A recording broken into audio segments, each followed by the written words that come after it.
జై శ్రీకృష్ణ. ఇవాళ మనం రుక్మిణీ మాత పుస్తకంలో 8వ అధ్యాయంలోకి వచ్చాము. ఆ అధ్యాయం పేరేంటంటే ఏ స్పార్క్ ఈజ్ లిట్, అంటే అగ్ని రవ్వ వెలిగించబడింది లేదా ఒక కాంతి ప్రేరేపించబడింది అని కూడా మనం అనుకోవచ్చు. అదేంటో మనం ఇవాళ ఈ చాప్టర్లో చూద్దాం.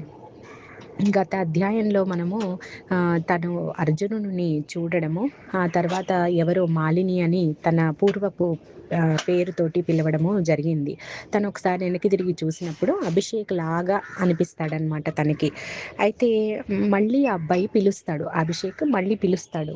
పిలిచినప్పుడు తను మళ్ళీ చూస్తుంది. అప్పుడు సుమతి కలగ చేసుకొని తన పేరు మాలిని కాదు సుజాత అని చెప్తూ తన్ని తీసుకొని గబగబా లోపలికి భవంతి వైపుగా అడుగులు వేస్తారు వారిద్దరు. అలా తను చూస్తుంది, తనకి అభిషేక్ లాగానే అనిపిస్తాడు. కానీ 15 సంవత్సరాల క్రితం కదా వాళ్ళు కలిసింది, అంటే 15 సంవత్సరాలుగా వాళ్ళు విడిపోయి ఉన్నారు. కాబట్టి అన్నని సరిగా గుర్తించలేకపోతుంది. కానీ తనకి ఎందుకో అనిపిస్తుంది తను అన్నే అని చెప్పి.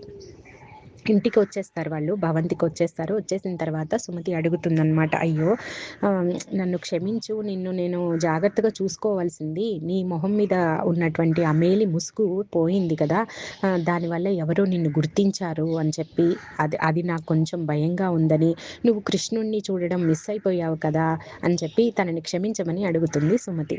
అప్పుడు తను సుజాత అంటుంది, ఏం పర్వాలేదు, అతను ఎవరో కాదు, నా అన్నలాగే అనిపిస్తున్నాడు, కానీ చాలా రోజులైంది కదా నేను పోల్చుకోలేకపోయాను. అయినా తను నాకేమీ హాని తలపెట్టడు అని చెప్తుంది. అంతేకాకుండా నువ్వు నన్ను తీసుకువెళ్ళడము కృష్ణుణ్ణి చూపించడానికి కాదు, మాత ఉద్దేశం అర్జునుణ్ణి చూడటానికి కోసమే అని తనకు అర్థమైంది కాబట్టి తన మనసు అలా చెప్తుందనమాట. అదేంటి, నీకు అసలు ఒక కుటుంబం ఉందని కానీ ఒక సోదరుడు ఉన్నాడని కానీ నేను అనుకోలేదే, మా ఎవరికీ తెలియదు కదా అంటుంది తను. నాదంతా ఒక పెద్ద చరిత్ర ఉందిలే, అది చాలా కొంచెం క్లిష్టమైనది, కానీ నాకు ఒక అన్న ఉన్నాడు, కానీ అతను నా సొంత అన్న కాదు అని చెప్పి చెప్తుంది. ఇలా వాళ్ళిద్దరూ మాట్లాడుకుంటూ ఉంటారనమాట. అప్పుడు తన సుమతి అంటుంది, ఏమో మీ అన్న మళ్ళీ వస్తాడేమో, నిన్ను వెతుకులాడుతూ మళ్ళీ ఇక్కడికి వస్తాడేమో, ఎందుకైనా మంచిది ఈ విషయం మనం మాతకి చేరవేద్దాము అని చెప్పి సుమతి అంటుంది. అప్పుడు సుజాత అనుకుంటుంది, తనకి కొంచెం కొంచెంగా మాత అర్థమవుతూ ఉన్నారు కాబట్టి తను ఇప్పుడు అనుకుంటుంది, మాతకి ఏం చెప్పాల్సిన అవసరం లేదు, ఆమెకు అంతా ముందే తెలుసు, అందుకనే మనల్ని అక్కడికి పంపించింది, ఇదంతా మాత యొక్క ప్రణాళికే అని చెప్పి మనం ఏమి చెప్పే అవసరం లేదు అన్నట్టుగా తన మనసులో అనుకుంటుందన్నమాట. ఇప్పటికి తను కొద్దిగా మాత యొక్క ఆ యొక్క అంతర్యామి తత్వాన్ని అర్థం చేసుకోవడం ప్రారంభిస్తుంది సుజాత. ఈలోపు ఈశాను బాగా ఏడుస్తూ ఉంటాడు. అక్కడి నుంచి వస్తారు కదా, వాడు ఎప్పుడు రద్దీని చూసి ఉండలేదు కాబట్టి వాడు ఏడుస్తూ ఉంటాడు. అయ్యో ఈశాను చాలా కష్టపడ్డాడు ఇవాళ, సుజాత నువ్వు వాడిని నిద్రపుచ్చు అని చెప్పి సుమతి వెళ్ళిపోతుంది. వాడిని నిద్రపుచ్చితే వాడు చాలా 2-3 గంటలు నిద్రపోతాడు, పర్వాలేదు నేను కాస్త బయటికి వెళ్ళి కూర్చోవచ్చు అనుకుని వాడిని నిద్రపుచ్చి ఆ తామర పువ్వులు ఉన్నటువంటి సరస్సు దగ్గరికి మళ్ళీ తను వెళ్ళి ఏకాంతంగా కూర్చొని ఇలా తను తల కిందకి పెట్టి అలా కళ్ళు మూసుకుంటుంది. మళ్ళీ తన యొక్క ఆ మంచి మధుర స్మృతిని గుర్తు చేసుకుంటుంది. అంటే అర్జునుడిని కలవడం అనే ఒక మధుర స్మృతి ని తను ఊహించుకుంటూ ఒక్కసారి తన దృష్టిలో ఆ లోవ దృష్టిలోకి వెళ్తుందన్నమాట. అనుకుంటుంది తను, ఆహా నాకు ఎందుకు ఇంత ఆనందంగా ఉంది, లోపల మనస్సు ఆత్మ పూర్తిగా నిండినట్టుగా ఫీలింగ్ వస్తోంది నాకు ఈ జన్మకి ఈ సంతృప్తి చాలా అనిపిస్తోంది అని అనుకుంటుంది. మళ్ళీ తనకు తానే, ఏంటి నేను ఇలా మాట్లాడుకుంటున్నాను అని మళ్ళీ తనకు తానే అనుకుంటూ మళ్ళీ తన లోపలే, అవును కదా ఇదే సత్యము, అతని తేజస్సు నన్ను ఏదో మాయలో ముంచేసింది, అది ఏంటనేది నేను చెప్పలేకపోతున్నాను, కానీ నాలో ఉన్న నిద్రాణంగా దాగి ఉన్న దాన్ని తట్టి లేపినట్టు అనిపిస్తోంది అని తనలో తాను అనుకుంటూ చాలా ఉత్సాహంగా చిన్న పిల్లలాగా స్వచ్ఛంగా తనలో తానే నవ్వుకుంటూ ఆ గడ్డి మీద అలా పడుకొని దొర్లుతుంది చిన్న పసిపిల్లలాగా. ఏంటి ఇన్ని సంవత్సరాలుగా నువ్వు ఇలా ఉత్తేజంగా ఇంత ఆనందంగా ఉండడం చూడలేదు సుజాత అని మాటలు వినిపిస్తాయి తనకి. అప్పుడు వెనక్కి తిరిగి చూసినప్పుడు మాత అక్కడ నవ్వుతూ ఉంటారు. వెంటనే గబగబా లేచి నిలబడి కొంచెం వినయంగా తనలో ఆ కొంచెం బెరుకు వచ్చేస్తుందన్నమాట. అప్పుడు నెమ్మదిగా నిలబడి నమస్కారం చెప్తుంది. అలా తను సీరియస్గా ఉందామని అనుకున్నా తన లోపల అణువు పులకరిస్తున్నట్లు ఆ లోపల యొక్క ఆ ఆనందం తన పెదవుల మీద కనిపిస్తూ తన మొహంలో తొణికిసలాడుతుంది. చెప్తుంది. అప్పుడు ఇదేంటి మాత, నాకు నిజంగానే అర్థం కావట్లేదు అని చెప్పి మాతతో అంటుంది. అప్పుడు మాత చెప్పడం మొదలు పెడతారు. అవును, నేను నిజంగానే అర్జునుడిని కలవాలనే నెపంతోటే నిన్నక్కడికి పంపించాను. అర్జునుడిని కలవాలనే నిన్ను పంపించాను. కృష్ణుడు అప్పటికే వెళ్ళిపోతాడు కదా, నాకు తెలుసు ఆ విషయం. కానీ నువ్వు కలవవలసింది అర్జునుడినే అంటూ మాత అక్కడ కాసేపు కూర్చుంటుంది. అప్పుడు వాళ్ళిద్దరి మధ్య సంభాషణ జరుగుతుంది. మాత పాదాలు తాకి తను ప్రణామం చేస్తుంది. అప్పుడు మాత అంటారు, ఇలా ఏమీ అవసరం లేదు, కాళ్ళు ఇలా నుదుటిని తాకిస్తుందనమాట. అప్పుడు నాకు ఇలాంటివి ఏమీ అవసరం లేదు సుజాత, మనందరం ఒకరికొకరు సహాయం చేసుకోవడానికి భూమి మీద వచ్చాము. తద్వారా మనందరం ఉద్ధరింపబడాలి. అందుకని మనం వచ్చాం. నువ్వు ప్రత్యేకంగా నాకేమీ ప్రణామం చేయక్కర్లేదు అన్నట్టుగా మాత చెప్తారు. చూడు, నువ్వు నీ హృదయాన్ని మూసేసుకున్నావు, కంప్లీట్గా నువ్వు దాన్ని క్లోజ్ చేసి పెట్టుకున్నావు. ఏ రకమైన ప్రేమ నాలో మిగల్లేదు అనే భావన నీకున్నది. నేను దాన్ని వెలికి తీయడం కోసం మార్గం వెతికాను. ఫస్ట్ కృష్ణుడిని తీసుకొని వచ్చాను భవంతికి, కానీ కృష్ణుడి నుంచి కూడా నువ్వు దాక్కొని ఉన్నావు. ఆయన ఆయన కూడా నీ యొక్క హృదయాన్ని, ఆ హృదయపు తలుపు లోపలికి ప్రవేశించలేకపోయారు. ఎందుకు అంటే కృష్ణుడు 1000 సూర్యులతో సమానం అంట. ఆ 1000 సూర్యుల కాంతి కొంతమంది భక్తులకి ఆ తాకిడిని వాళ్ళు తట్టుకోలేరు. కాబట్టి ఆయన యొక్క తేజస్సులోకి, అంటే ఆయన యొక్క ఆ యొక్క అంతర్యామి తత్వాన్ని అర్థం చేసుకోలేకపోతారనమాట. అది ఎక్కువ తేజస్సు, వీళ్ళు భరించలేరు మామూలు సాధారణమైనటువంటి భక్తులు. అలాగే అర్జునుడు చంద్రుడి వంటివాడు, కృష్ణుడు సూర్యుడి వంటివాడైతే అర్జునుడు చంద్రుడి వంటివాడు. అంటే ఆయన యొక్క తేజస్సునే ఈయన ప్రకాశం కూడా ఆయన యొక్క తేజస్సే కదా మూలం. కానీ చల్లదనాన్ని ఇస్తూ అందరినీ ఆహ్లాదపరుస్తాడు అర్జునుడు, అలాంటి వాడు. కాబట్టి అర్జునుడు నీ యొక్క హృదయాన్ని తెరవగలిగాడు అని చెప్పి చెప్తుందన్నమాట.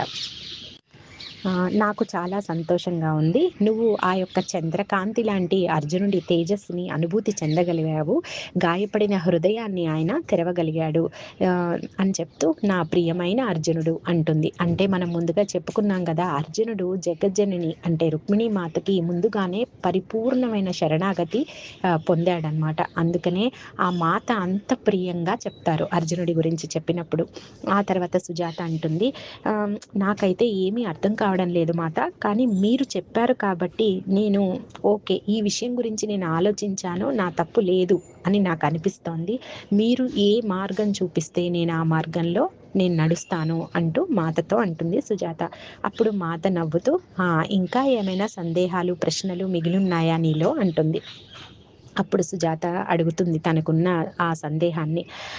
మరి అర్జునుడు క్షత్రియుడు, పెద్ద యుద్ధ వీరుడు, కృష్ణుడికి అత్యంత ప్రియమైన వాడు. కానీ నాకు తనతో ఏం సంబంధం ఉంటుంది, నేను ఆకర్షణకి లోనయ్యానా అంటూ ఇంకా ఏమీ అడగలేకపోతుందన్నమాట ఇంకా ముందు తన యొక్క ఆలోచనని. అప్పుడు మాత అంటారు, అర్జునుడు యుద్ధ వీరుడు అయినంత మాత్రమే కృష్ణుడికి ప్రియమైన వాడు అని అనుకుంటున్నావా? అర్జునుడు కేవలం యుద్ధ వీరుడు అయినందువల్లనే కృష్ణుడు ఆయన్ని ప్రేమిస్తున్నాడని అనుకుంటున్నావా? అంత యొక్క ఆసక్తి కనబరుస్తాడా శ్రీకృష్ణుల వారు ఆయన మీద? కాదు. భౌతిక ప్రపంచంలో యుద్ధ వీరులు ఎలాగైతే ఉంటారో ఆధ్యాత్మిక ప్రపంచంలో కూడా యుద్ధ వీరులు ఉంటారు. అర్జునుడు ఆ రెండు కూడా. ఆయన ఈ ప్రపంచానికి ఆదర్శవంతంగా అర్జునుడిని తీర్చిదిద్దాలని అనుకుంటున్నారు. దానివల్లనే ఆయన అంత ప్రేమ చూపిస్తున్నారు. ఇలాంటి వారు అరుదుగా ఉంటారు భౌతిక ప్రపంచంలోనూ ఆధ్యాత్మిక ప్రపంచంలోనూ. ఆ యొక్క వీరత్వాన్ని ప్రదర్శించేవారు చాలా అరుదుగా ఉంటారు. దానికి కావాల్సింది ఏంటో తెలుసా అని చెప్తూ, నిర్లిప్తత, ఆసక్తి, అంటే ఒక డిటాచ్మెంట్ ఉండాలన్నమాట. అంటే మన బంధాల పట్ల ఒక నిర్లిప్త భావం, ఉదాసీనతా భావం ఉండగలగాలి. దానిని అర్జునుడికి నేర్పిస్తున్నారు ఆ యొక్క మెలకువలన్నీ. ఎందుకంటే అవన్నీ ఉంటేనే ఆయన ప్రపంచానికి ఆదర్శంగా తయారవ్వగలడు అని తను చెప్తుందన్నమాట మాత. కృష్ణుడు దృష్టికి కనపడని యుద్ధానికి సన్నద్ధం చేస్తున్నాడు అని చెప్తుంది. అది మనం ఈ పాయింట్ గుర్తుపెట్టుకోవాలి. అందుకే అర్జునుడి ద్వారా మనకి అత్యంత అద్భుతమైన జ్ఞాన సాగరమైనటువంటి భగవద్గీత అందింది. అంటే అర్జునుడికి కావలసిన ఆ యొక్క విల్ పవరు, డిటాచ్మెంట్, అంటే మనోశక్తి, ఆ నిర్లిప్తత, బంధాల పట్ల ఒక నిర్లిప్త భావన ఉంటేనే కదా మరి ఆయన యుద్ధం చేయగలడు. దాన్నే కదా భగవంతుడు మనకి ఆ భగవద్గీతలో చెప్పారు. అలా మాత ముందుగా అన్నట్లుగా చెప్తారనమాట. ఈ యొక్క విషయాలని ఆయనకి నేర్పించడం కోసం మేము ప్రయత్నం చేస్తున్నాము, ఆయన్ని సన్నద్ధపరుస్తున్నాము అని చెప్పి మాత చెప్తారు. ఆ తర్వాత మాత ఇంకా వేరే వేరే విషయాల వైపుకి మరలిస్తూ మాట్లాడతారనమాట. ఏంటి నువ్వు సుజాత గిన్నెలు తోమడము, తర్వాత బట్టలు ఉతకడం లాంటి పనులు చేస్తున్నావట, మన భవంతిలో మిగతా మహిళల వాళ్ళ యొక్క అంట్లు తోమడము అట్లాంటి పనులు చేస్తున్నావట అని అడుగుతుంది. అప్పుడు సుజాత చెప్తుంది, అవును మాత, నేను కృతజ్ఞతగా సేవ చేయాలని అనుకున్నాను. ఇక్కడ ఉన్నటువంటి మిగతా క్షత్రియ స్త్రీలు వారి పనులు వారు చేసుకోవడం లేదు, కాబట్టి నేను చేయాలని అనుకున్నాను. నేను అది చేయడం నాకు సౌభాగ్యంగా నేను భావిస్తున్నాను అని చెప్పి తను సుజాత చెప్తుంది. అప్పుడు మాత కొంచెం గంభీరంగా చెప్తుంది, ఈ వర్ణ వ్యవస్థని నేను ఎప్పుడో రూపుమాపాలనుకుంటున్నాను, ఇక్కడ ఇంకా భేదభావనలు ఉన్నాయా అని చెప్పి మాత అంటారనమాట. అన్న తర్వాత, నువ్వు ఇక్కడ వారికి వీరికి సేవలు చేయడం కోసం నువ్వు ఇక్కడికి రాలేదు సుజాత, నీకున్న నైపుణ్యము, కళలు, సృజనాత్మకత అలాంటి వాటిని మిగతా అందరి మహిళలకి నేర్పించు. అలా నువ్వు ద్వారకా వాసులకి సేవ చేయు. నువ్వు వెళ్ళిపోయిన తర్వాత కూడా వారు ఆ నేర్చుకున్నటువంటి విద్య ద్వారా వారి యొక్క జీవితాన్ని వెలుగులోకి ప్రయాణిస్తారు. అంతేకాదు, నువ్వు నీ కొడుకు కూడా ఇంకా శిక్షణ ప్రారంభించు. వాడు వాళ్ళ నాన్న కన్నా కూడా చాలా గొప్ప నృత్య కళాకారుడు అవ్వగలడు అని చెప్పి మాత వెళ్తూ, నీకు అందినటువంటి ఆ యొక్క మధురానుభూతి, ఆ యొక్క దివ్యానుభూతిని నువ్వెప్పుడూ నీ హృదయంలో పదిలపరుచుకో, కాలంతో పాటు అదేంటో నీకే అవగతమవుతుంది అని చెప్తారు మాత. అలా చెప్పి ఆవిడ వెళ్ళిపోతారు. ఆ తర్వాత సుజాత తన యొక్క పని మొదలు పెడుతుంది.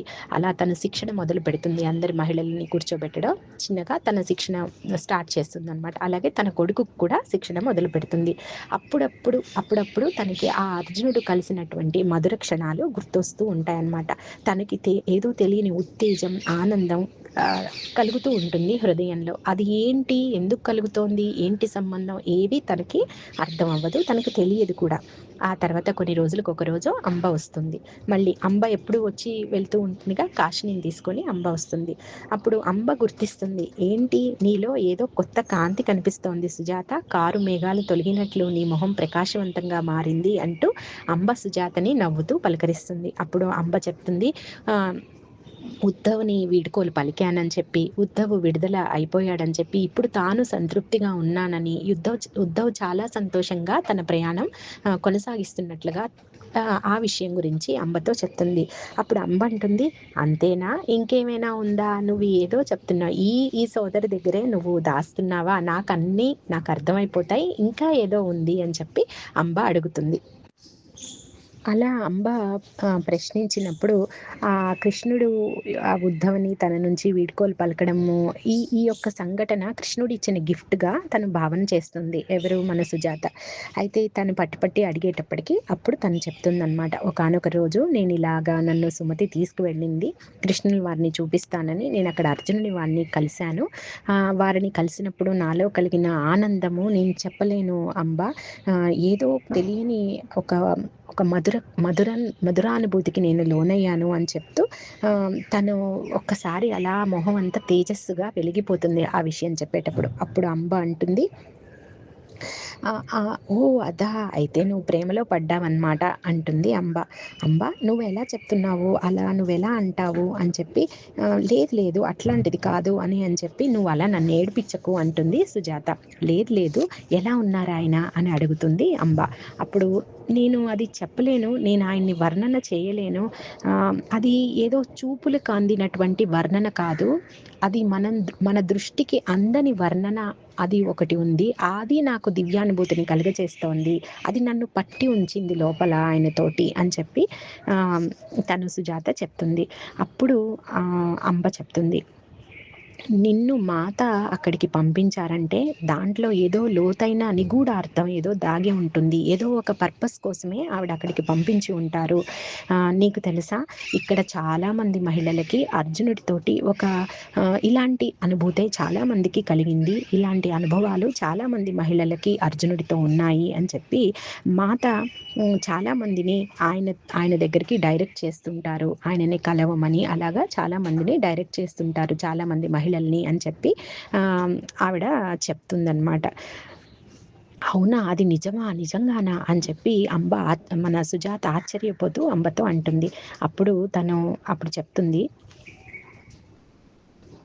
అవును. ఆ తర్వాత మాత వచ్చినప్పుడు మాత చెప్పారు, "నేను నా హృదయాన్ని మూసేసుకొని ఉన్నానని, అర్జునుడు దాన్ని తెరిచాడని" చెప్పి ఇలా ఏవో చెప్పారు. నాకు కూడా ఏదో ఒక మంచి భావన అయితే కలిగింది. నీకు తెలుసా అంబ, ఆ తర్వాత నేను ఉద్ధవ్‌ని ఒక్కసారి కూడా తలుచుకోలేదు అర్జునుడిని కలిసిన తర్వాత.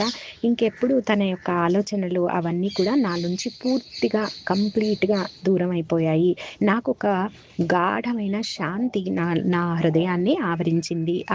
నేను ఆయన్ని కలిసిన తర్వాత రోజు నేను పడుకునేటప్పుడు నాకు ఎంత గాఢ నిద్రలోకెళ్తున్నానంటే, ఇంతకు ముందులాగా కాదు, ఇంకా సంపూర్ణమైన గాఢ నిద్ర స్థితిలో నేను అర్జునుడి పాదాల దగ్గర పడుకుంటే నాకు సంతృప్తిగా, ఆ శాంతి అనుభూతికొస్తోంది. నేను ఈ భావన నా లోపల బాగా గట్టిగా వస్తోంది. నేను అర్జునుడి పాదాల దగ్గర పడుకున్నట్టుగా. దీనికి ఇలా వస్తోంది అని చెప్పి అంబతోటి సుజాత చెప్తుంది. అప్పుడు అంబ అంటుంది, "మరి ఇది లవ్ కాక ఇంకేంటంటావు?" అని చెప్పి తను అంటుందనమాట. ఊరికే కొంచెం ఏడిపిస్తున్నట్టుగా. అప్పుడు తను అడ్డంగా తల ఊపుతుంది సుజాత. "కాదు, కాదు, నువ్వు కొంచెం దీన్ని సీరియస్‌గా తీసుకో. నువ్వు ఇలాగ జోక్‌గా అట్లా టీజింగ్ లాగా అంటే నన్ను ఏడిపిస్తున్నట్టు అనబాకు. చూడు, ఇది నాకు నా యొక్క మన సెన్సెస్‌కి అందే లవ్ కాదు. అంటే ఈ భౌతిక ప్రపంచం తాలూకా ప్రేమ కాదు ఇది. ఇది ఏదో ఒక కోరిక వల్లనో, ఆకర్షణ వల్లనో వచ్చినటువంటి ప్రేమ కాదు. ఎందుకంటే నేను అలాంటివన్నీ ఉద్ధవ్ తోటి నేను ఆ యొక్క ఆ భావనని నేను అనుభూతి చెందాను. ఇది ఆ భావన కాదు. ఇది ఇంకా ఏదో ఒక డిఫరెంట్‌ది. అంటే ఇంకా ఏదో ఒక రకమైనటువంటి భావన. అది నేను చెప్పలేను. కానీ ఆహ్, నేను ఎవరినైతే ఆదర్శంగా తీసుకోవాలని అనుకుంటున్నానో బహుశా అది అర్జునుడే అయ్యుండవచ్చు. నేను ఎవరి కోసమైతే ఎదురు చూస్తున్నానో ఆహ్, ఆ మనిషి అర్జునుడు అయ్యుండవచ్చు అని చెప్పి తను అనుకుంటుంది. అనుకోని ఆహ్, కానీ అంబ చాలా గొప్పవాడు కదా! ఆయన ఆయనకి నేను ఆయన్ని ఎలాగా ఇష్టపడడం గాని, లేకపోతే ఇట్లాంటి ఆరాధనా భావం గాని నాకెలా కలుగుతుంది? నేను చాలా చిన్నదాన్ని. అంటే చిన్న అంటే గుణాల్లో కావచ్చు, లేదా ఒక ఒక స్థితిలో కావచ్చు. నేను చాలా చిన్నదాన్ని. అర్జునుడేమో చాలా గొప్పవాడు కదా! అని చెప్పి సుజాత అనుకుంటుంది. అలా నువ్వెలా అనుకుంటావు? ఒకరు ఎక్కువ, ఒకరు తక్కువ అని అలాంటి భావనలను రుక్మిణీ మాత అస్సలు ఒప్పుకోరు. మనందరం సమానమే అంటారు ఆవిడ. కానీ ఒకటి మాత్రం నిజం. రుక్మిణీ మాత శ్రీకృష్ణుల వారు అర్జునుడిని చాలా వాళ్ళు ఆయనకి శిక్షణ ఇస్తున్నారు. దానివలన ఎంతోమంది ఉన్నత స్థితికి ఆయన తీసుకెళ్ళగలరని చెప్పి నేను ఒప్పుకుంటాను. రుక్మిణీ మాత శ్రీకృష్ణుల వారు దేవతా స్వరూపాలని. కానీ అర్జునుడు మాత్రం మనలాంటి మామూలు మనిషే. ఆయన శిక్షణ వలన ఇలా ఆయన మనందరికీ ఆదర్శంగా మనకి రాబోతున్నారు అని చెప్తూ, నువ్వు ఆయన్ని ఆదర్శంగా తీసుకోవడానికి నీ మనసు అంగీకరించినట్టయితే దాంట్లో తప్పే ఉంది. అదేం తప్పు కాదు అని చెప్పి తను చెప్తుందనమాట. అప్పుడు అర్జునుడి గురించి చెప్తుంది. మనలాంటి మానవ దేహమే అతనిది కూడా. మనలాగే అన్ని భావనలు ఆయనకి ఉన్నాయి. మనలాగే కొన్ని బాధలు ఆయనకి ఉన్నాయి. కానీ వీటన్నిటిని తట్టుకుంటూ ముందుకెళ్తూ అందరికీ ఆదర్శంగా నిలవాలని చెప్పి మనలో ఉన్న శక్తిని మనకు గుర్తు చేయడానికి మనొక ప్రతిరూపంగా మనందరికీ ఒక ప్రతిరూపంగా, ఒక ఆదర్శంగా ఆయన నిలవడానికి కృష్ణుల వారు వాళ్ళు శిక్షణనిస్తున్నారు అని చెప్పి అంబ చెప్తుంది. బహుశా అందుకనే మాత నిన్ను అక్కడికి పంపించుంటారు. ఆయనని నీకు పరిచయం చేశారు. నీలాగే చాలామంది మిగతా మహిళల్ని, తర్వాత మిగతా పురుషుల్ని కూడా అర్జునుడికి పరిచయం చేయడం జరిగింది. అర్జునుడి వద్దకు పంపడం జరిగింది. ఇలాంటి సంఘటనలు చాలా జరిగాయి సుజాత అని చెప్పి చెప్తుందనమాట. అప్పుడు అప్పుడు సుజాత అనుకుంటుంది, అవును కదా! మన యొక్క భౌతిక అవసరాలు, మన యొక్క భావోద్వేగ అవసరాలు ఇవే కాకుండా వీటిని తీర్చడమే కాకుండా అంటే ఎమోషనల్ నీడ్స్, తర్వాత ఫిజికల్ నీడ్స్ తీర్చడమే కాకుండా మాత మనలందరినీ కూడా స్పిరిచ్యువల్ నీడ్స్ అంటే ఆధ్యాత్మిక పరమైనటువంటి అవసరాల్ని కూడా తను గుర్తించి మనల్ని నడిపిస్తున్నారు అని చెప్పి తను అప్పుడు అంబతో అంటుందనమాట. అంటే ఒక గురువుని చూసినప్పుడు కూడా మనకి ఇలాంటి ఫీలింగే కలుగుతుంది. ఒక గురువుని చూసినప్పుడు కూడా మన హృదయం పులకరింత, ఆత్మ పులకరింత కలుగుతుంది. కాబట్టి బహుశా అది అయ్యుండవచ్చేమో. మనం ముందు ముందు కథలో చూద్దాం. సుజాత, మన దృష్టికోణము చాలా చిన్నది. మనము కొంత మేరకే మనం దాన్ని అవగాహన చేసుకోగలము. కానీ మాతని ఆమె చేసే పనులు, ఆమె చేసే ఇలాంటి సేవలు ఇవన్నీ కూడా మనకు అందనంత ఎత్తులో ఉన్నాయి అని చెప్పి వాళ్ళిద్దరూ అనుకుంటారనమాట. అలా వాళ్ళకి అర్థమవుతుంది మన యొక్క ఆధ్యాత్మిక ఉన్నతికి కూడా మాత పాటుపడుతున్నారు అని చెప్పి. ఇంతలోకి వాళ్ళ పిల్లలు ఆడుకుంటూ అక్కడికొస్తారనమాట. చూడు వాళ్ళు ఎంత వాళ్ళ ప్రపంచంలో ఉన్నారో అంటూ వాళ్ళు నవ్వుకుంటారు. ఆ తర్వాత కాశిని ఈశాన్ మాత్రమే కాశినిని హ్యాపీగా ఉంచగలడు. ఈశాను, కాశిని ఇద్దరు కలిసినప్పుడు ఎంత ఆనందం ఉంది చూడు వాళ్ళిద్దరి మధ్య. కాశిని ఎదురు చూస్తూ ఉంటుంది, ఎప్పుడెప్పుడు ఈశాన్ దగ్గరికి రావాలా, అతనితో ఆడుకోవాలా అని చెప్పి అంటూ అంబ చెప్తుంది. అప్పుడు మళ్ళీ వాళ్ళు మాటల్లో పడిపోతారు. అంబా, నేను ఇన్ని రోజులు ఎంత తప్పు అర్థం చేసుకున్నానో మాతని. మా అమ్మ ఎన్నో కథలు చెప్పేవారు మాత గురించి, ఆమెకి ఎంతో ఆరాధనా భావం ఉండేది. కానీ అన్నిటినీ నేను సందేహించాను. మాత యొక్క సేవని కానీ, మాత యొక్క వాటి యొక్క ఆమె యొక్క గుణాలని కానీ అన్నిటినీ కూడా నేను సందేహిస్తూ వచ్చాను. ఇది నిజమేనా? ఆమెకి నిజంగా ఆమెకి నిజంగా ఒక అతీత శక్తులు ఉన్నాయా? ఇవన్నీ కూడా నేను మా అమ్మని చెప్తున్నప్పుడు అన్ని రకాల సందేహాలను నేను ఎంతలాగా ఆమెని నేను సందేహించానో చివరికి ఆమె చూడు నన్ను హక్కున చేర్చుకున్నారు. ఇప్పుడు నాకు సిగ్గుగా ఉంది. నా ఆలోచన నేను ఒకసారి ఆలోచించినప్పుడు నాకు చాలా సిగ్గుగా అనిపిస్తోంది అని చెప్పి సుజాత అంటుంది. అప్పుడు అంబ చెప్తుంది, లేదు లేదు, నువ్వు అలా నువ్వు భావన చేయొద్దు. మాత ఎప్పుడు ప్రశ్నించడాన్ని ఇష్టపడతారు. నీ తప్పేముంది? నువ్వు ప్రశ్నిస్తూ ఆమెని విశ్వసిస్తూ వచ్చావు. నిజంగా అది మంచి మార్గమే. ఆ మాత ఉదాసీనతని ఒప్పుకోరు, ప్రశ్నించటాన్ని ఒప్పుకుంటారు అని చెప్పి చాలామంది మాతను ఒక రాణిగా మాత్రమే చూడగలరు. ఎంతో కొద్దిమంది మాత్రమే మాతని అర్థం చేసుకొని తన చుట్టూ ఇలాంటి మధురమైన అనుభవాల్ని ఆమె ద్వారా పంచుకుంటున్నారు అని చెప్పి తను చెప్తుందనమాట. అవును. అంబ, నాకిప్పుడు నా యొక్క సందేహాలన్నిటికీ నేను స్వస్తి పలికేశాను. ఇంకా నా లోపల సందేహాలేమీ లేవు. నా జీవితాన్ని మాత చేతిలో పెట్టాను. ఈ జీవితమే కాదు, వచ్చే నా యొక్క జన్మలతో సహా ఆ జీవితం కూడా మాత చేతిలోనే ఉన్నట్టుగా నేను భావన చేస్తున్నాను. కానీ నేను ఇది ఎప్పుడు గుర్తుపెట్టుకోవాలనుకుంటున్నానో, ఈ మాత చేసే సహాయము ఎన్ని జన్మలకి మరువలేనంటాం కదా! అలా ప్రతి జన్మలోనూ ఆమెతో పాటు నడవాలని, అవన్నీ నాకు గుర్తుండాలని నేను అనుకుంటున్నాను. ఎప్పటికీ మనం మర్చిపోకూడదు ఇలాంటివి అని చెప్పి సుజాత అంటుంది. అప్పుడు అంబ అంటుంది, నువ్వు గుర్తుపెట్టుకోగలవు అంటుంది అంబ కామ్గా. అలా మళ్ళీ తన అర్జునుడి వైపుకి తన యొక్క దృష్టి వెళ్తుంది సుజాతది. అలా వెళ్ళినప్పుడు ఏదో ఉంది నాకు, భవిష్యత్తులో తనతో పాటు ఏదో ఉంది, నా హృదయాన్ని తెరిచారని చెప్పి మాత అన్నారు కాబట్టి ఏదో సంబంధం ఉండవచ్చు అని చెప్పి తను అనుకుంటుంది. నేను ఇంత ఆనందంగా ఇలా ప్రాణంతో ఉన్నాను అంటే కారణం, ఇలా ఆనందంగా ప్రాణంతో ఉంటూ అనుభూతి చెందుతున్నానంటే కారణం ఆయనే అని చెప్పి నేను చాలా కృతజ్ఞురాలిని ఆయనకి అని చెప్పి అనుకుంటుంది. అప్పుడు మళ్ళీ మాత చెప్పిన మాట గుర్తొస్తుంది. అర్జునుడి యొక్క చంద్రుడి లాంటి చూపు, ఆ చల్లదనము తన మనసుని శాంతపరుస్తూ మళ్ళీ ఒక్కసారి ఆయన యొక్క చూపు ఆమె దృష్టికి, తన మనసులో స్మృతిలోకి వస్తుంది. ఈ విధంగా ఈ అధ్యాయం అయిపోయింది. జై శ్రీకృష్ణ.